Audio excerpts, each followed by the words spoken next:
CGL এর পরীক্ষায় আসা এই মিসিং নাম্বারটা তোমরা কিভাবে করবে? তাহলে এখানে দেখো প্রথম কলামের 23 আর দ্বিতীয় কলামের 5 আমরা যোগ করব।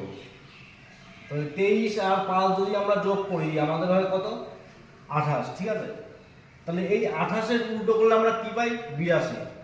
তাহলে 28 এর উল্টো আমরা লিখলাম 82। তাহলে এই 28 আর 82 যদি আমরা যোগ করি তাহলে আমাদের হবে কত? 110। তাহলে আমরা তৃতীয় কলামের যেটা আছে সেটা পেয়ে যাচ্ছি। তাহলে একই রকম ভাবে প্রথম কলামের 56 আর দ্বিতীয় কলামের 9 যদি যোগ করি তাহলে আমরা পাই কত? 65। তাহলে 65 উল্টো করে দাও 56। তাহলে 65 আর 56 যদি যোগ করি আমরা তৃতীয় কলামের 121 পাবো। তাহলে ঠিক একই রকম ভাবে প্রথম কলামের 49 আর দ্বিতীয় কলামের 3 এটা যদি আমরা যোগ করি তাহলে আমাদের হয় কত? 52। তাহলে 52 উল্টো করে আমরা কি লিখবো? 52 উল্টো হবে 25।